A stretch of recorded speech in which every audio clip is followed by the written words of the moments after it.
Hey everybody, welcome back to the channel. My name is Reed, and before we get started, don't forget to download the PDF of today's ECG down in the description below. It's linked. And don't forget to like this video and feel free to comment and subscribe to the channel if you enjoy to help support. So let's jump into this one. So the first thing I'm going to do is look at the forest. And so what I mean by that is just get an idea of what's going on. So maybe down here in V5, you see I've got a regular, narrow, complex rhythm that seems to be going along nicely until we have a little bit of an early beat.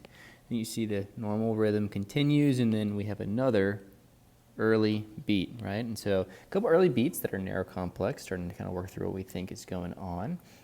I do notice that I have P waves in front of my narrow complex QRSs, while subtle in V5, if you look up maybe in V1, they're nice and sharp like they should be. We know V1's a great lead for that. Let's calculate the rate of this portion of the rhythm. And so maybe I'll start with this QRS and work backwards. So we've got 300, 150, 100, 75, 60. This is 50, so maybe 53 beats per minute. So we've got a bradycardia at baseline. We've got a bradycardia. And so we have to think through, well, what is our approach to a narrow complex bradycardia, right? We know that at least that bradycardia is coming through this His-Purkinje system, right, to make a narrow complex rhythm, right? So this could be, we kind of think of a couple things off the top of our heads, right? This could be a junctional rhythm. It could be sinus bradycardia. It could be, an AV block, right? There can be AV blocks that produce 2-to-1 bradycardias.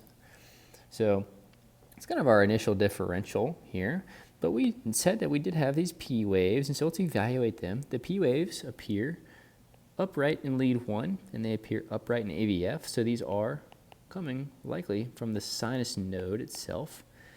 And we know that once the sinus node beats and sends signal down through the atria, the next thing to do is for the AV node to take that signal and delay it by 120 to 200 milliseconds, and that's represented by our PR interval. If I see my PR interval, say it's right on the upper limit of normal, right? I'd say my PR is right at 200 milliseconds, which is right on the upper limit of normal. But if we're going to evaluate the PR interval, really what we're saying is we need to evaluate the AV node. Well, and so we need to make sure that every P wave has a QRS. And so I like to search through kind of this, ST segment, T waves, make sure there's no extra P waves. And I go through multiple leads because we know P waves that are non-conducted are going to be different in every single lead, and I don't see any. So I'd say this is a normal AV node function.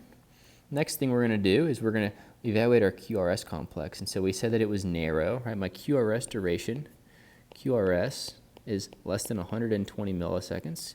My axis of my QRS is upright in lead 1, and it is upright in AVF. So that tells me that it's going down and to the left if it's positive in 1.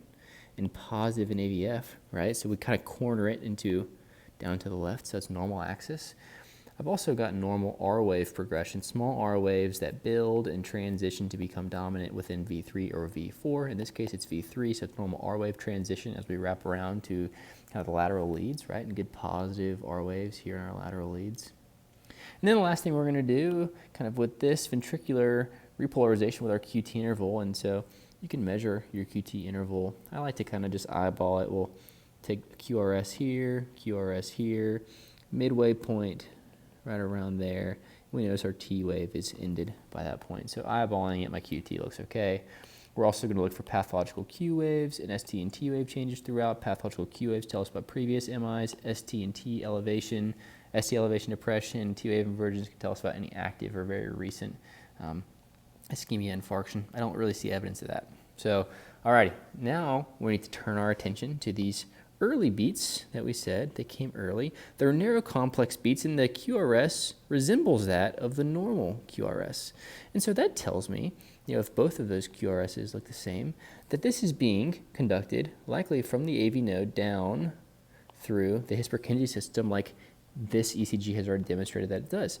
And so that kind of narrows the differential down to either a premature junctional contraction or a premature premature atrial contraction, right? Because those are the only premature contractions that take that same His-Purkinje system down. So we need to look in front of it to determine, are there any P waves that occur before, right? And you might be looking here and say, I don't see a P wave. Do you see a P wave?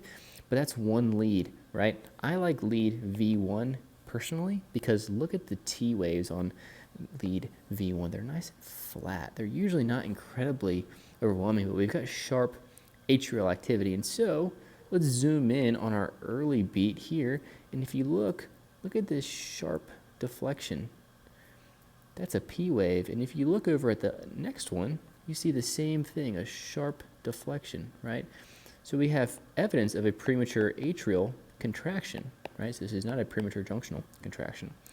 Right, so we have premature atrial contraction that conducts to this QRS, and obviously the QRS is going to look the same as the normal QRS. So all the physiology and everything makes sense, right? And that's our workflow kind of through these things. Remember, having a framework, knowing what to look for and why you're looking for it is what's going to help you not miss where this beat's coming from.